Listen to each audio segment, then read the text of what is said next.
Welcome students. We are back with another lesson. In our last class we were discussing the conversion of one system of units to another. Now let's continue with our last class. So in my last class I have converted this 1 kg to grams. So to convert this 1 kg to grams, first what we did, first you will write down the dimensional formula.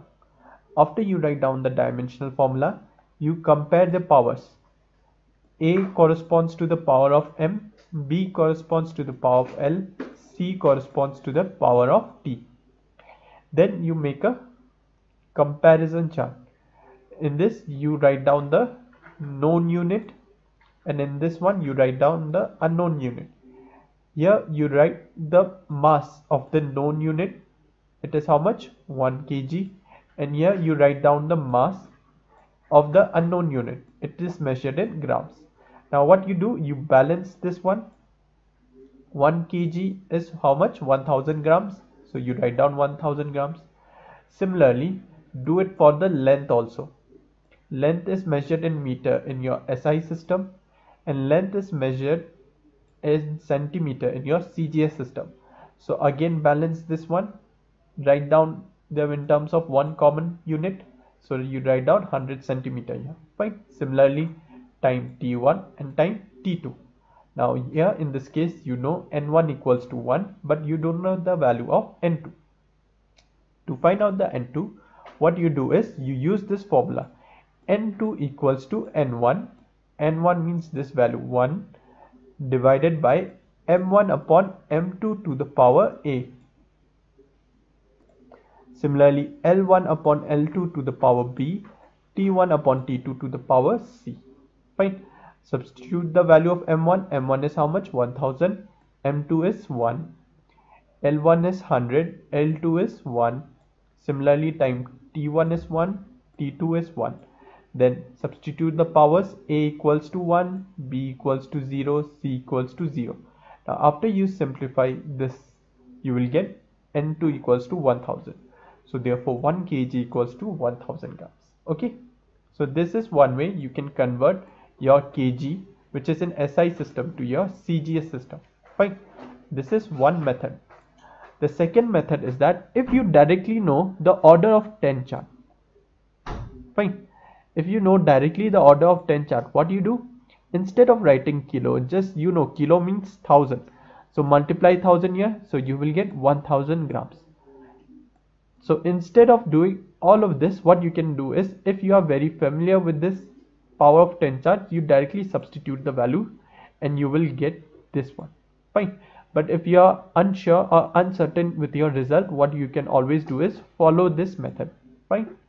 Similarly, we have converted our 1 meter to a centimeter, and we found out how much? 100 centimeter.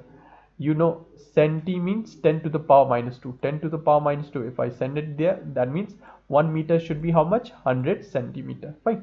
If you are familiar with the power of 10 chart, you can directly use the power of 10 chart. Otherwise, this method is always there to convert the SI unit to your CGS system. Okay. Fine. Now let's take few more examples based on this method. So your next question is convert 1 joules to argon. Fine. Your joules is in SI unit, argons is your CGS unit, and both of these quantities are the unit of your energy. So first write down the dimensional formula for energy. The dimensional formula for energy is mL square T to the power minus 2. Okay. It's okay if you don't remember the dimensional formula now. Fine. We will discuss about this dimensional formula in more details when we discuss about this energy in our work energy theorem chapter. There I will tell you about this energy. Okay. In that chapter I will show you the energy equals to half mv square. Now in this formula, half is a dimensionless constant, but this m has a dimension capital M, and this is your velocity. Velocity has dimension Lt to the power minus 1, which you have already derived. Fine. But there is a square here. You write down the square. Fine. Now if you simplify this term, you will get m to the power 1 L square T to the power minus 2. So the dimension for the energy is ml square T to the power minus 2. Okay. No need to worry about this dimensional formula. We will discuss this formula in details when we discuss this topic in our work energy theorem chapter. For now, you can just write down this dimensional formula ml square T to the power minus 2. Now after writing the dimensional formula, what you do is compare with the powers of this MLT. Here A equals to 1, B equals to 2 and C equals to minus 2.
Now similarly, now look here, in this M1, in this SI unit, the mass is measured in kg.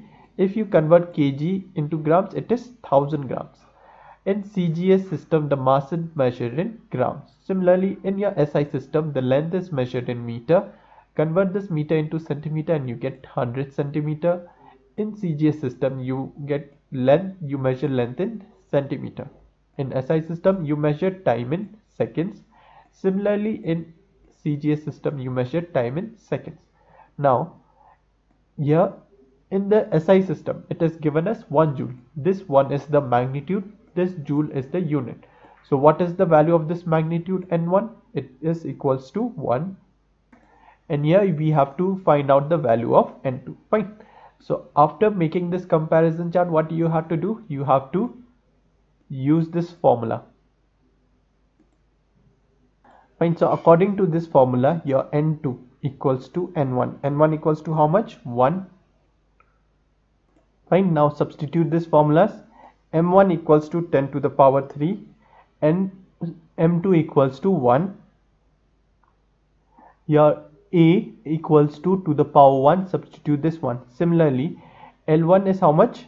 10 to the power 2 and L2 is 1. B to the power B is how much? 2. Fine. Similarly, time T1 equals to 1, T2 equals to 1 and power C equals to how much? Minus 2. So substitute minus 2 here. Fine. So you get this value. Now from here, what is 10 to the power 3 upon 1? 10 to the power 3 divided by 1. This will be 10 to the power 3. Fine. This will be 10 to the power 3. And if I open the bracket, then it will be simply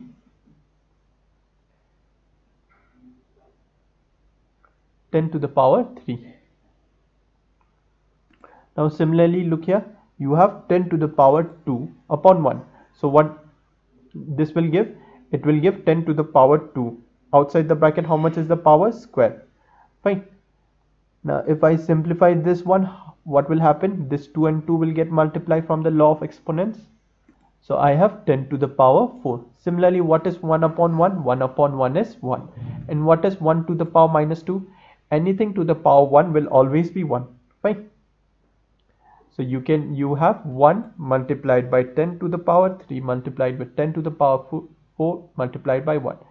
This 1 and 1 will be multiplied. It will give 1. What about this 10 to the power 3 and 10 to the power 4? This will give 10 to the power 7.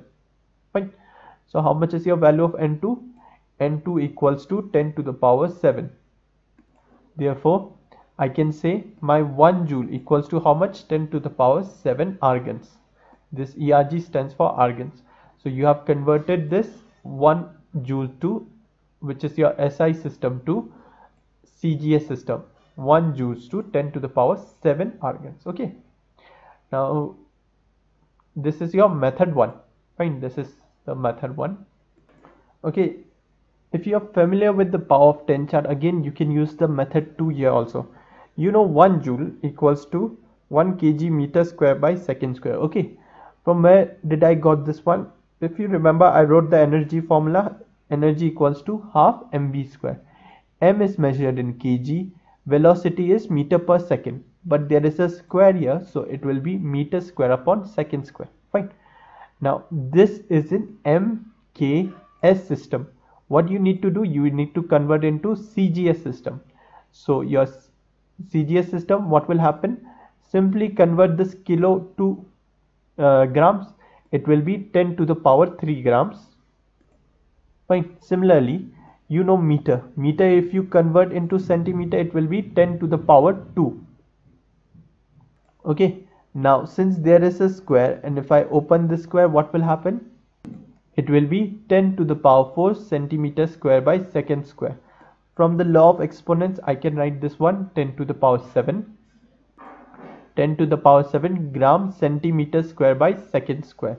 So I have successfully converted into CGS system, and this gram centimeter square second square is known as your argon.